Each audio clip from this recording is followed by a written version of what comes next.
Histoire de l'Église de Don Charles Poulet, l'Antiquité, les querelles christologiques, textes et documents, la Christologie de Nestorius suite. 3. Amitié ineffable entre Dieu le Verbe et l'homme Jésus. Akra sunapheia en grec.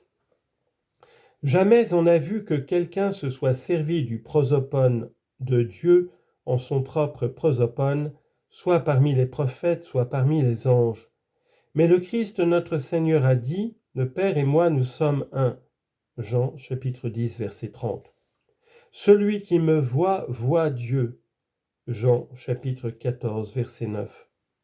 Ce que Dieu fait, moi aussi je le fais comme lui. Jean chapitre 10 verset 37, etc. Personne parmi les prophètes ni parmi les anges n'a osé parler de la sorte. Les 12 anathématismes de saint Cyril d'Alexandrie.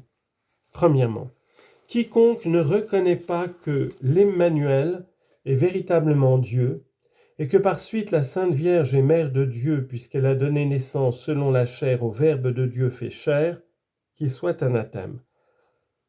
2. Quiconque ne confesse pas que le Verbe de Dieu, le Père, s'est uni hypostatiquement à la chair et est un seul Christ avec sa propre chair, lui-même étant à la fois Dieu et homme tout ensemble, qu'il soit anathème. 3. Quiconque dans le Christ un divise les hypostases après l'union, les associant par une simple association de dignité ou d'autorité et de puissance, au lieu d'admettre entre elles une union physique, qui soit anathème. On dit en note. Union physique, c'était l'expression la plus équivoque des anathématismes, car on pouvait entendre que cette union physique naturelle amenait la confusion des deux natures en une seule, monophysisme.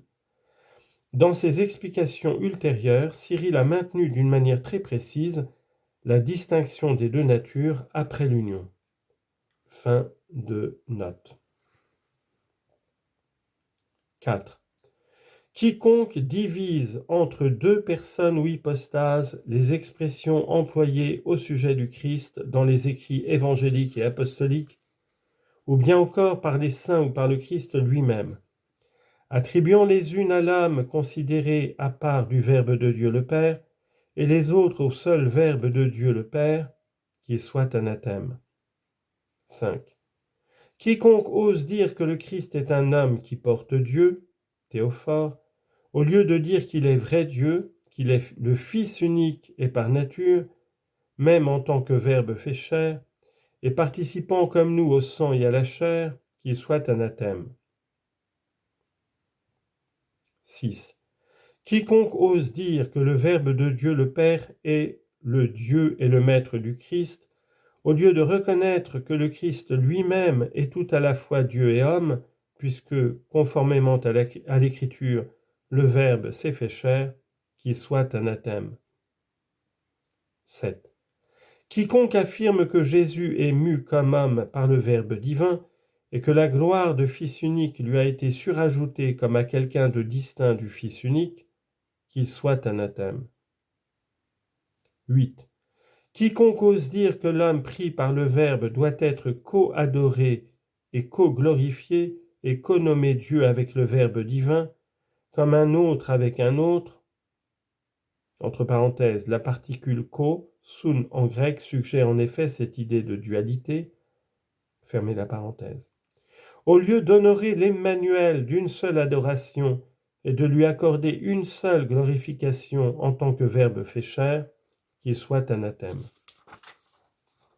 9. Quiconque dit que l'unique Seigneur Jésus-Christ est glorifié par l'Esprit Saint, qu'en se servant de la puissance du Saint-Esprit, il se sert d'une puissance étrangère, qu'il a reçu de l'Esprit la puissance sur les mauvais démons et celle de faire des miracles en faveur des hommes, au lieu de reconnaître son propre esprit dans celui qui a fait des miracles, qu'il soit anathème. 10. La Sainte Écriture dit que le Christ est devenu le grand prêtre et l'apôtre de notre confession, et qui s'est offert en odeur de suavité à Dieu. Si donc quelqu'un dit que notre grand prêtre et notre apôtre n'est pas le Verbe de Dieu lui-même, fait chair et homme comme nous, mais un autre distinct de lui, homme né de la femme? Ou bien si quelqu'un dit qu'il offre le sacrifice pour lui-même et non pas seulement pour nous, celui-là n'ayant pas besoin d'offrir de sacrifice qui n'a pas commis de péché, qu'il soit anathème. 11. Quiconque ne confesse pas que la chair du Seigneur donne la vie et qu'elle est la propre chair du Verbe divin, mais prétend qu'elle appartient à un autre que lui, qui ne lui est uni que par la dignité, et qui a servi de demeure à la divinité, au lieu de déclarer, ainsi que nous le faisons, que cette chair donne la vie parce qu'elle est la propre chair du Verbe qui a la puissance de donner la vie à tout, qu'il soit anathème. 12. Quiconque ne confesse pas que le Verbe de Dieu a souffert dans sa chair, a été crucifié dans sa chair, a goûté la mort dans sa chair, et est devenu ensuite le premier-né d'entre les morts, lui qui est né et qui donne la vie comme Dieu, qu'il soit anathème. La formule d'union de 433. Nous professons donc, on lit en note, sacrifiant aux besoins de la paix, Cyril se réconcilie avec les orientaux, c'est-à-dire les antiochiens, et accepte comme explication des anathématismes la formule de ceux-ci qui met davantage en évidence la distinction des natures, même après l'union. Cette formule a probablement été rédigée par Théodoret en personne. Fin de note.